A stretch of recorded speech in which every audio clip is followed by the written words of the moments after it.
welcome to Onesies, a podcast of one season wonders and blunders. My name's Andrew. And my name's Emily. And we are working our way through the epic Dracula the series from 1990, a syndicated Canadian, and it's very Canadian this episode. Oh boy, is it ever? Yeah. Canadian, not sitcom length show. Yeah, I think you nailed it on the head there. We're on episode 11. Get a job. Officially made it halfway through, Andrew. We officially made it. And this was one heck of a hill to climb this episode. Okay. We have this is directed by Alan King, which is a different Alan than had been directing before, right? Yes, but maybe it was an alias. But no, they were outside way more than Alan Eastman goes outside, because Alan Eastman, I think, was a vampire who couldn't go out in the daylight. What are your three things? I woke up kind of late today and I watched it again and I took notes, but I do not have great things. I'm going to talk about maybe you can help me along with this, about job laws in Luxembourg. This was in 1990 though, so they don't have those EU job laws that keep you from working for overt sexual predators. But maybe you can help me with that, because I hear you're an expert. Okay. Because I've got 2 points on that, and then Harry Anderson babies. I guess I'm only going to do the 2 because I don't really have. Oh, and ambition. I'm going to do ambition. The first 2 are pretty quick, straight out the gate. Well, I'm going to do dog transformation. How did you? Oh, yeah. Yeah. I was eating. It's proof. And, oh God. I don't know. Everything else is gross. Okay, fine. Just boobs. Okay.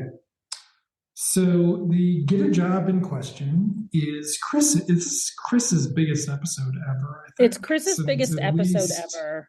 Yeah. The first, or maybe the one where they go dig up the graveyard, or they go dig up the park. But this is Chris's first time having it's a Chris heavy episode. Himself. Yeah. Even heavier than his musical episode. That was last episode, right? Yes. Because Sophie's hot for his bod after she watches him rock out. Which means these were shown out of order, like I said they would be. This is the episode with the poloraids. I don't necessarily think that particular part of it, though, her being hot for him, is out of order. She was hot for him. She got hot for him in the last episode, and that explains her behavior in this episode. But the poloraids thing, yes. There's a thought. They shot all of Dracula the series at once and cut it into episodes. What a terrifying thought. Ugh. We would have heard of it because it would have been like that rumor on The Wizard of Oz, the editor hung himself and it's available in a frame. Okay. So we open to shitty 90s music, and Chris on his bike, and he goes to the Heisenberg Collection. Yes. Is what it's called. It appears to be a university, or some sort of building that looks university-like, but it is not. It is a high-class art gallery.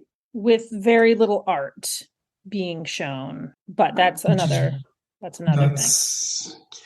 another thing. And one thing I did notice is he pulls his bike up and parks his bike right in front of the sign, and I'm like, way to go, pal, way to go. That's super cool. Now nobody can read the sign, asshole. Smooth dude. As we are about to see. In his gigantic jean jacket. Yeah. Both he has a gigantic jean jacket, Sophie's got a giant, whatever, not power suit, but giant shoulder pads. Yeah. But then so does Lucard. But no, Sophie's whole thing is big. But then Lucard's got a suit jacket that's too big at one point too. It's the 90s. This show is all about style. So Chris goes into the Heisenberg collection, not collected. And he goes up to interview with the owner of the shop for a courier position. Julia Heisenberg, who is in a skirt, and we get a very long look at her legs, and so does Chris. And she asks if he, has his own bike, to which he responds, "I own my own beautiful," because he's so flustered. That happens to me all the time. People make Freudian slips because I'm so beautiful. It happens to me all the time. We'll talk about some things in a second that I certainly hope you don't do. But yes, she thinks it's adorable, which is sort of the first sign. Because this isn't Max and that lady who becomes a vampire. Like, he's not some cute, like, if Max were cute. Little precocious little kid. Yeah, no, this is just like, I'm a doofus teen who can't keep my tongue off the floor. Yeah. Also, she is basically, if you described her just like in very broad demographic strokes, she's the same as Sophie. Yeah. She's a brunette. Yeah. Yeah. She's a brunette white lady. Yep. Yeah, that's it. Yeah. Who's older than what I thought. I looked up the actress. She's older than what I thought, but she looks very young and dresses like an old lady in her skirt suit. Her hair's all done up like an old lady. It's really weird. And I get it. It was the 90s, but I don't know. I didn't like it. But the whole job interview process, apparently, in the Luxembourg is just asking random personal questions. My point was, perfect. My mom says I have no ambition. Oh, she says there's no room for climbing the ladder, right? There's no ladder to climb. And he's like, great. My mom says I don't have any ambition. You want me to get her to write a letter? It was so stupid, but it made me laugh. But she was charmed by it. And so no paperwork, no HR, no onboarding. You are going to be the courier for my art gallery, couriering on your bike very expensive paintings. Congratulations. The premise, though. The premise, yes. The premise, though, is that he's going to be riding his bike around with very expensive paintings, not getting damaged on cobblestone streets. The whole premise just doesn't work for me. I'm not excited about it, but I'm sorry, but as he was leaving, he talked to her boobs, which she thought was really cool.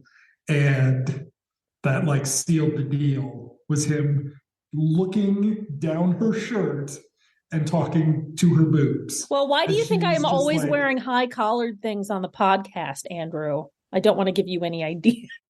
Well, I didn't realize I was applying for a job to be your courier. Okay. So as he leaves, and it's a really long opening too. I think it's the longest cold open. And I'm like, this is even worse than you.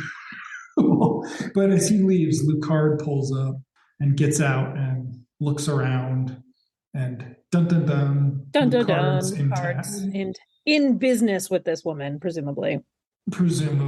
So then we get opening titles, and then it's back home for Max and Gustav, Sophie, and Chris to be doing their research. So we're finally getting to see their vampire hunting in action. Yes. And Gustav asks Max to bring Lucard's number 2 file to him, to which my note was, it's poop. And do vampires poop? Do vampires poop? No. Why would they? They don't have any. It's dead flesh, man. Like, no. You'd think it would stink. I don't. Well, we are going to get some rules. Well, yeah, I mistook last time from the Tomb of Dracula comic. He brainwashes he hypnotizes the women not to smell his rotting flesh. That's what's going on all the time here. That's cool. That's hardcore. But the kids are complaining it's dull. And then Gustav's like, but the way to take out Dracula is by understanding his financial empire. It's the real basis of his power. And I'm just and not the fact that he's immortal and he kills human beings and like all this other stuff. It's what made him such a force of nature before his business empire. We find out in here that he's been alive for 900 years. Has he been running a business empire for 900 years? Max said that. I know. Max is an idiot. Well, whatever. It's more like 500, right? One was valid TPs, 1400s. Okay.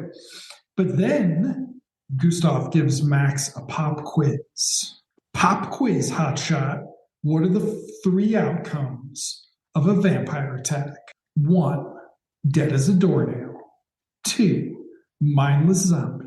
3, turn you into a vampire. Why are we getting this in episode 11? No idea.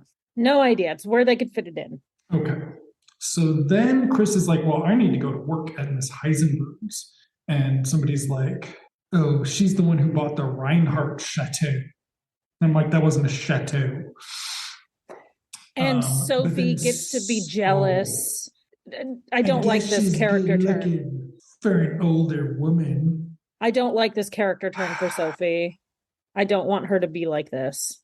I'm disappointed in the writers, not in Mia Kirshner. She was just doing what was written on the page. A very unrewarding job. Ugh. All right. So then, this is where Chris calls Dracula Captain Overbite, which I thought was funny. Yeah, I thought that was kind of funny. And he's like, I don't need to worry about Captain Overbite. He knows we're on to him. And it's like, yep, that's right. You are on If by on to him, you mean multiple times you have interrupted him killing somebody as a vampire. You've witnessed him change into a bat. You've witnessed all of these things that he's doing that are bad. Then yeah, I mean, I guess he knows you're on to him because you've been in the room with him as he's being a vampire. He started to turn your mom into a vampire to kill you, to turn you into vampires. Also, that breaks the rules because she wasn't, there's a whole, there's a full vampire thing. Too. Yeah, there's a part vampire and the full vampire. And mom came back from being a part vampire. So that was not an option in the 3 options, right? No wonder they're doing so well. Gustav doesn't even know the answers to his own pop quiz. Okay. So we then cut back to the art gallery.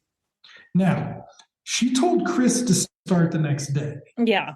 So presumably that means this is the next day and Dracula has returned to the art gallery. Or maybe he was just in the Heisenberg collection parking lot for another reason. Yeah, maybe. Selling drugs. His driver needed to pee or something. Okay, so Lucard and the lady are having wine. She's being all touchy on him. And they are looking at a painting called The Venice Landfall, which is not a real painting, unfortunately. And Dracula is talking about how he has long dreamt of acquiring this great work. And it will take a couple days to arrange the details. Chris walks in, sees them, and hides in a broom closet. Dracula's putting the moves on. He likes beauty wherever he finds it. Ugh, gross. Which is kind of weird, right? Like wherever I find, okay. It just seems, it's like he's turning on the sexual predator charm, I guess. Yeah. But Julie is going for it. Because she goes for creeps. She goes for creeps, apparently. She liked Chris. In her line of work, as we'll discover, maybe it comes in handy to exploit the fact that if you show a guy cleavage, he will do pretty much anything. Yeah. Until he either assaults you or post revenge porn. It's 2023 though. He just makes it on Mid Journey.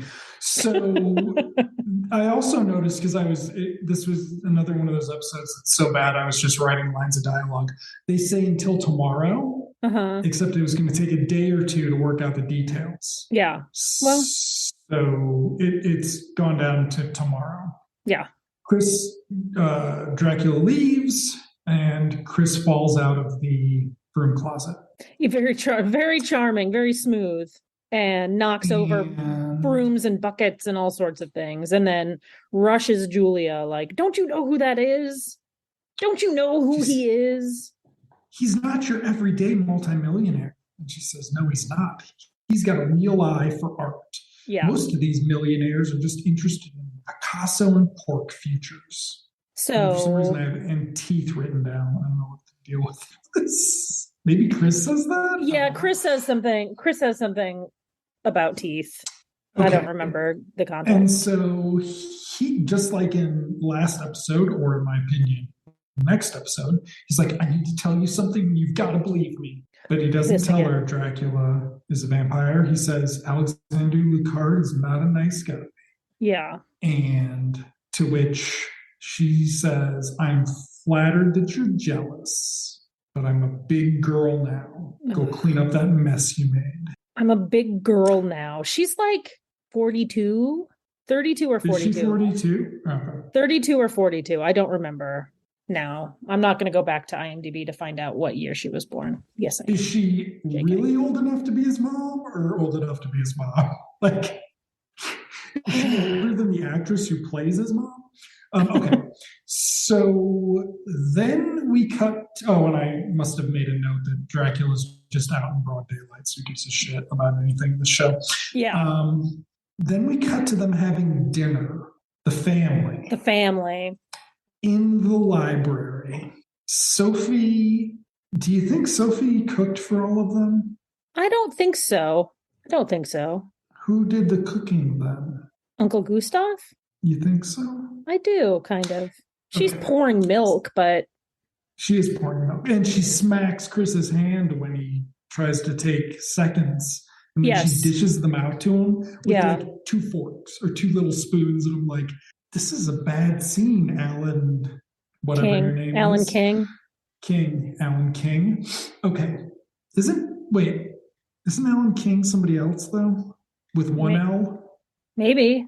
Okay. All right. So now they're going to tell the cops. They want to tell the cops so they can stake the place out, because we know Dracula's going to go there and hurt her. So we're going to stake the place out. And Max goes, they can stake the place out. Stake. Get it? Stake. I'm so smart. Not even gotten into Max's subplot yet, but it's coming. Oh, okay. I can't wait. Gustav says, the authorities won't believe you. They don't believe you about the vampires. And then isn't there talk about, you got to get evidence. You got to get evidence, because this feeds into Max's subplot. My note is, oh my God. So maybe it was during that section. No, I think that was when he shows up with the fucking fedora in a second. Yeah. Yes, the authorities won't believe you without evidence. And we don't have any evidence. All of multiple employees of Lucard Industries have gone missing. Multiple random people have gone missing. Random people, yeah. You would theoretically only have to expose a Lucard Industries employee to a cross, and they would lose their shit. And so, there's all sorts of things. And also, it's very easy to tie those missing people to Lucard's castle, because he'll invite them over for dinner and turn them into vampires. Yep, it's not hard. And he did have monsters working there in the pilot. This show is all about how terrible Gustav is at being a vampire hunter and what an annoying pest he is. Yeah. To a local CEO, to a local business leader. Okay, so we cut to an exterior shot of a plaza. Max is in a fedora again. So, and the music. Oh, okay. No, he's looking over a newspaper, right? Mm-hmm. Which I think is an English language newspaper. Whatever. We've had that discussion before about Luxembourg and how they primarily speak English, but with a heavy Canadian accent. And he's like peeking it over it, so you only see his hat. And again, I'm going to bring in Harry Anderson babies because he looks like somebody doing Harry Anderson cosplay before Night Court started. Whatever. I loved it, except he's wearing a t-shirt. Whatever. You don't wear a fedora and a t-shirt, or else you look like a dork. You also don't have a 10-year-old boy in shorty shorts and a fedora, and your accompanying music is I'm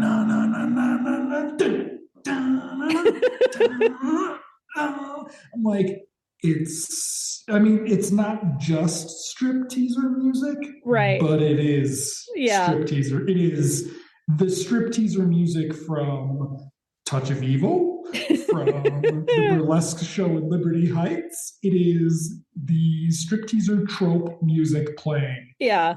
As Lucard pulls up and gets out of his car in broad daylight again. Yeah. Lucard the vampire does not notice Max, even though he's very obviously standing. He's very obviously right there. Sitting in front of him on a bench in a fucking fedora. Peeking over a newspaper. I mean, you could not be more whatever. No.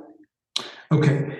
Lucard has got 2 giant bodyguards with him. Which we've never seen before. Yeah.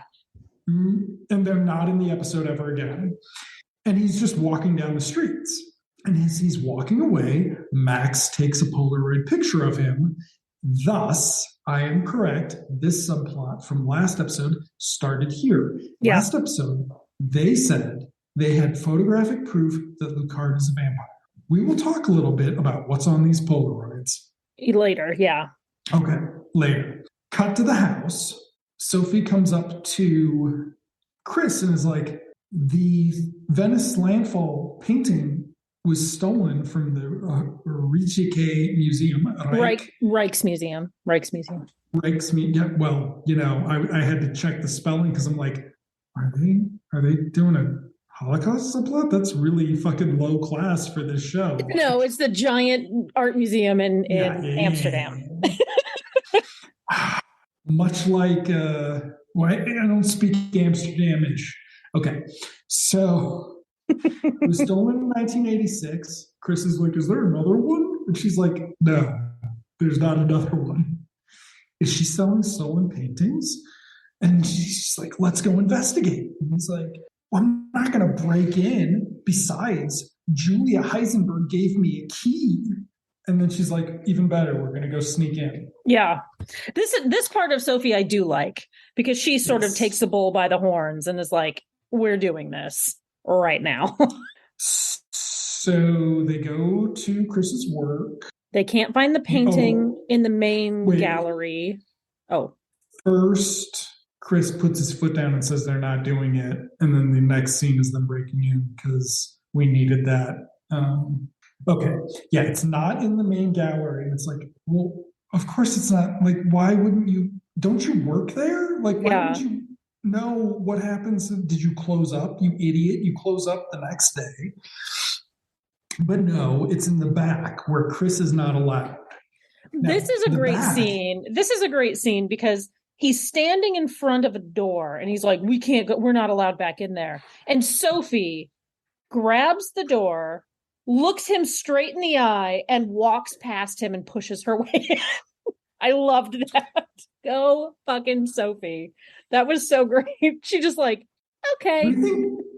Do we think Mia Kirshner is nice when she thinks about this? Or do you think, like, give her a couple of shots of tequila and she's just like, that was the stupidest fucking year of my life. I went to some museums, it was great, but oh my God, did you ever see that? Like, fucking idiot dudes. I don't know what she thinks about it. I mean, doesn't she follow you on Insta? Can't you message her? She doesn't follow me on Insta. I don't have any famous followers on Insta. Sorry. I thought you had Frank Sinatra Jr. No Frank Sinatra Jr. He's dead. That's complicated. That's a complicated story. I'll tell you about it later. Okay. So they going back and she's looking around. And she's like, that's it.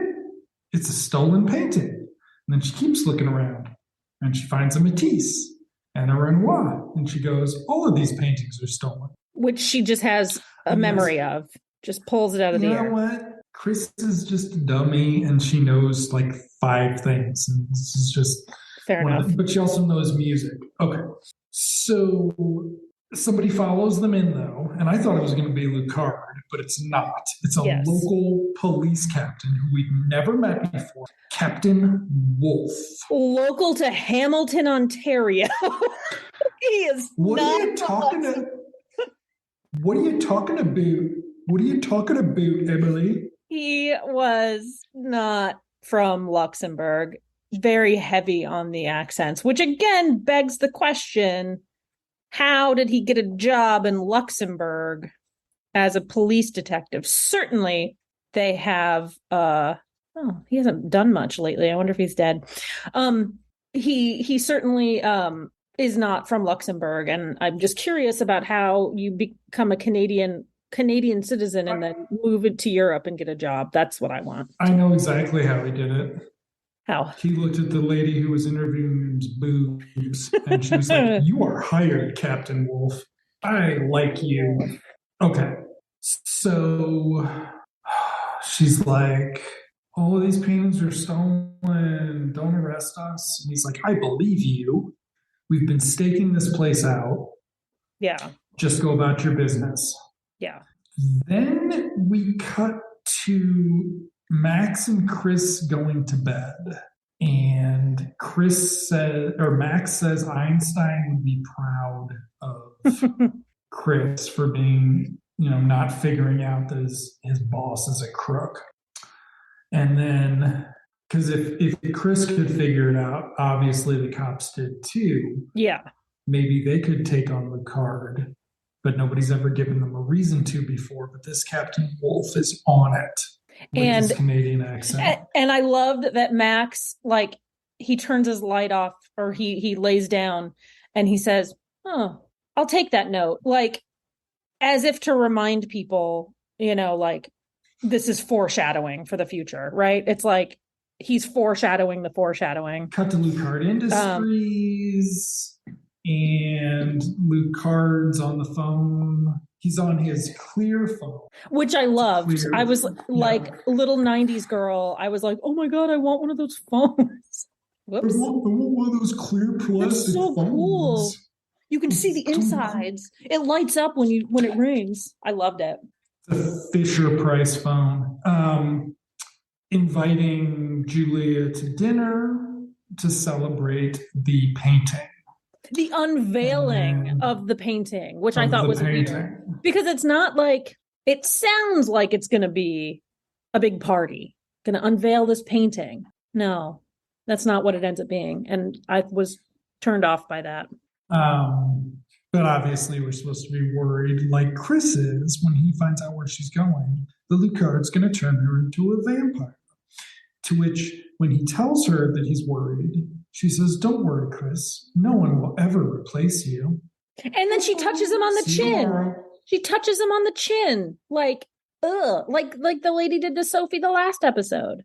These are the sexual predator duet episode.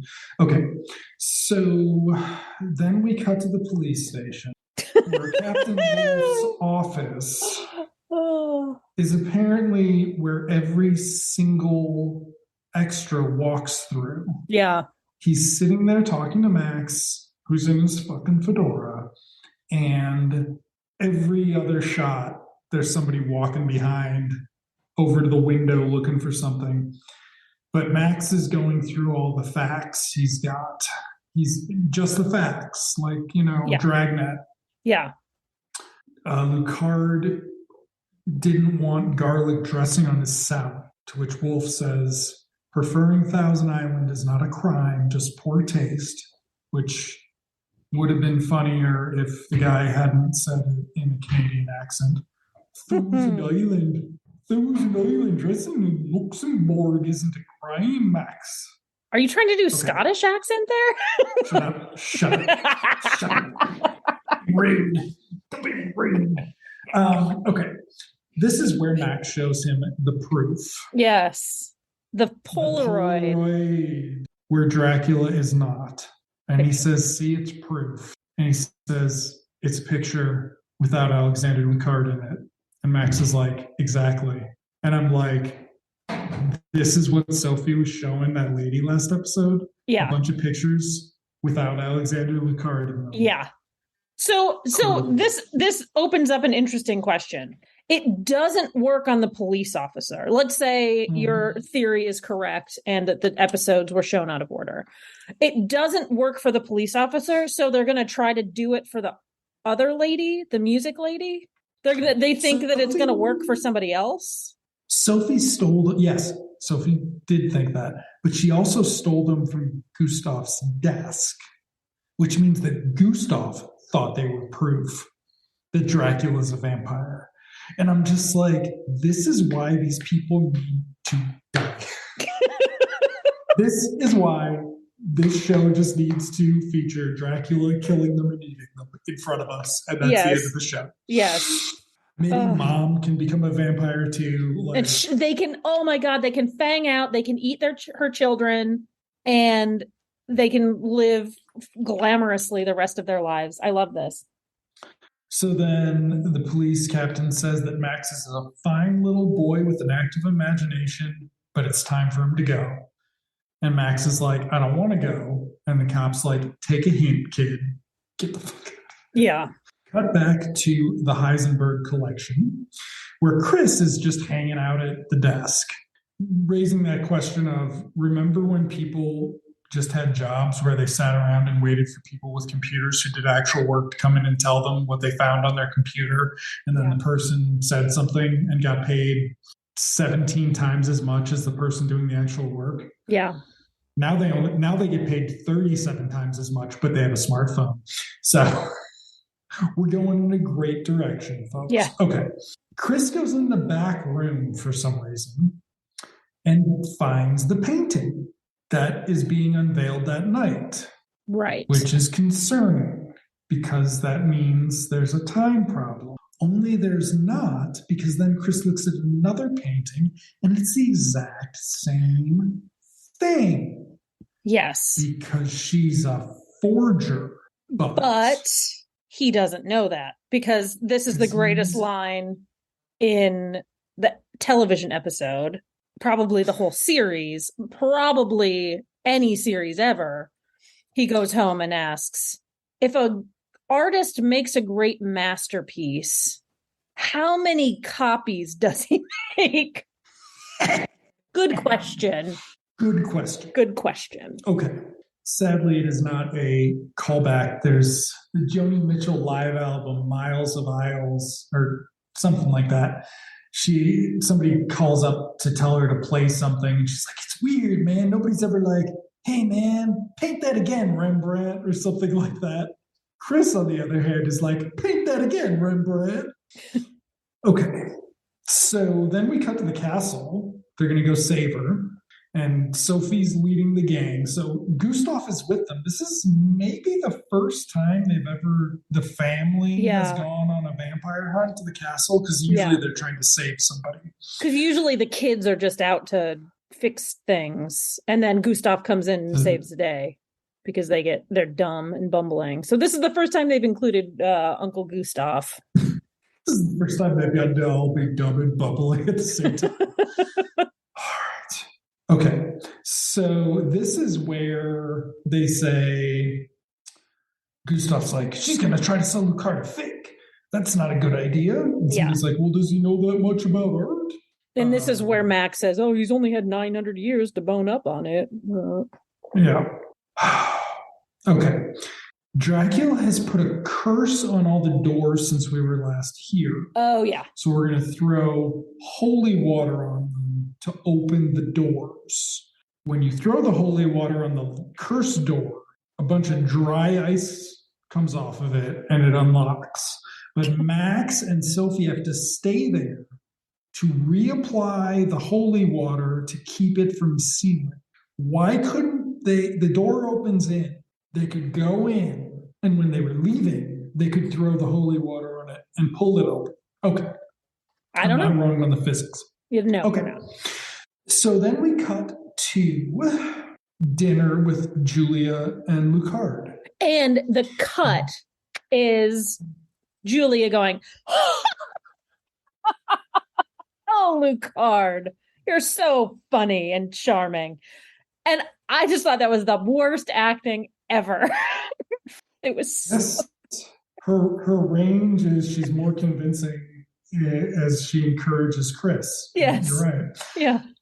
And then she says, "Well, that just sounds like you had drinks with Michelangelo." And Lucard's like, "Well, never. He was too splashy." Too splashy. Was he? What does that mean? I have no idea. Because for like a split second, I was expecting some homophobia, but no.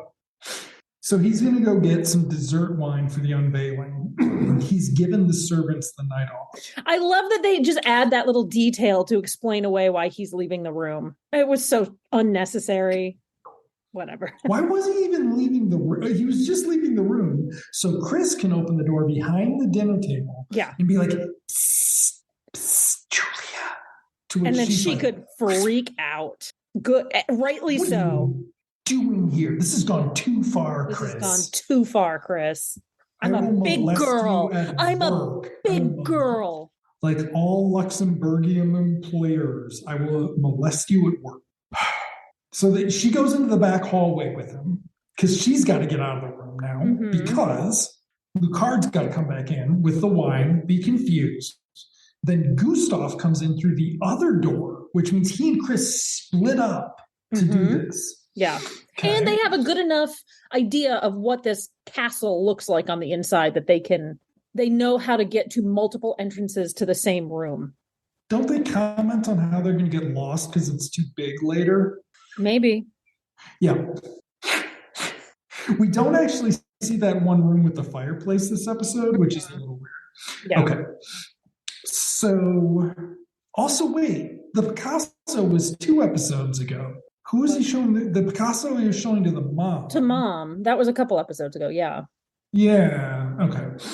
Oh, it was Van Gogh. We already know. Van Gogh. We already know. Van Gogh. We already know. We aren't wearing our shirts today, folks. That's why we forgot. Okay. Gustav comes in with a cross, and we get some amazing body work from Lucard on avoiding the cross this episode. Just like the community theater where he applied to play somebody someday was like, "Nah, man, I saw that episode. We're not doing it.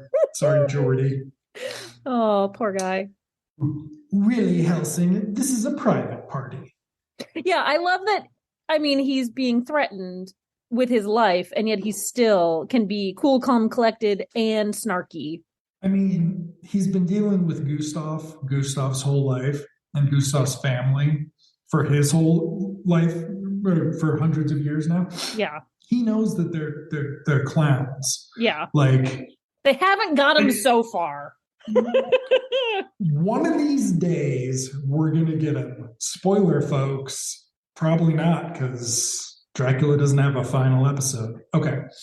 You're not going to possess her, Dracula. Oh, that was the other thing is, Gustav calls him Dracula. Yes. Not Lucard. Not Lucard. But you're not going to possess her. And Lucard's like, "What the fuck are you talking? This isn't what you're thinking, man." He then turns into a dog in what might be the finest special effects in this show.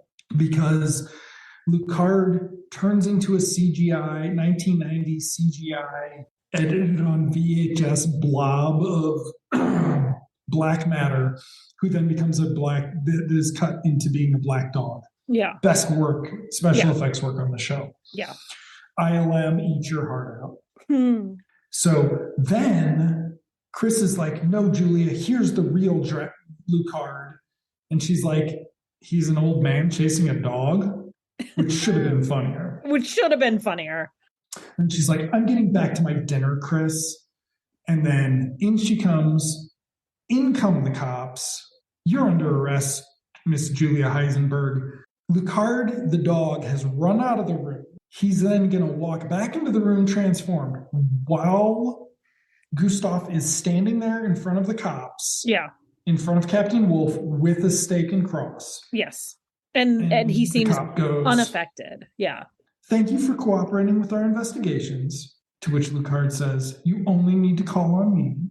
And Chris is like, but he's... And Gustav's like, that's enough, Christopher. And then the cop's like, oh yeah, we found these other kids throwing water on your doorway. What do you want them to do with us? And he's like, let them go. He said, oh, kids. So another instance where he is letting those children go and he could feast on them and the show would be over and all of our lives would be better. Or you could send them to Luxembourgian prison, which I'm sure is like Midnight Express. Okay. I've never seen Midnight Express. So, neither have I. Okay. So lets them go. Julie's in handcuffs. That's right. Okay. Lucard, somebody says he's a good citizen. I think Chris says this could have ended a lot worse. And Julie is like, worse? I can't imagine how. Yeah. And then Lucard sniffs her hair. Ugh. But he's like supposed to be like, looking at her neck, but it comes off as he's sniffing her hair. Yeah. All right. Pretty weird. Cut to the end cap. Captain Wolf comes in and bows to Lucard. Lucard says, how did everything go? He says, perfectly. Lucard says, did you have time for a bite? To which Wolf laughs and we see his vampire teeth. Yeah. He was also out during the day, which means either it's Bram Stoker rules or Lucard gives his sunscreen to all these fools. Well, it can't be Dracula Bram Stoker rules because Dracula dies at the end of that, right? So Not maybe from sunlight. He gets staked and he gets his head chopped off. But he wouldn't be alive for the 1990 Dracula the series. Well, no, it is not. I'm just saying rules. I'm not saying continuity. Right. Though in Bram Stoker's, there's a lot of problems with the novel, but also Van Helsing is a jackass. Do you just hate it because it's epistolary? No. Okay. I hate it because it's poorly written. I don't like epistolary novels, so that's probably why I never read it.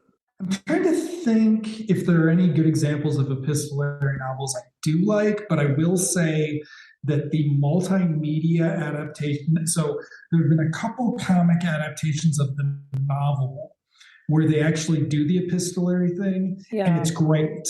And it really works in that format. So I don't think that's what it is. I think it's just that it's really poorly written because it's written by a Victorian Englishman. You know what? Actually, Frankenstein is written epistolary, and I love Frankenstein. Yeah, but only some of it. Well, yeah. I love it. I think it's beautifully written. I do. Oh, I think Frankenstein's fucking great. Like, whatever. I love. Yes, I love Frankenstein. No, Dracula's nothing like that. Dracula's a piece of shit. It's a bad book. Okay, so what's the result of your biting, Captain Wolf? Right. Julia comes in. She gets no lines. And it looked like she was holding her mouth funny, so I was waiting for her to teeth out. She doesn't. But we'll get to that. We will get to why that's even worse. Okay. Dracula's like, you are a woman of rare talents, cunning, beautiful, and cool under fire, and immortal. And he's like, and I knew that wasn't the painting because I was there when it was painted. What's up? Then he bites her again. Yeah. Dude's already presumably turned her into a vampire, or she's become mindless zombie. Maybe she's the mindless zombie at this point, and then he's gonna turn her into a vampire. Maybe. Okay. That's kind of where I went with it. And then that's it. Ha ha ha. I don't have anything else to say. It was really bad. It was really bad. But the next episode, it's making the psychic episode just look like so good. Thank you for listening, everybody. We will see you next time. Bye bye. Oh.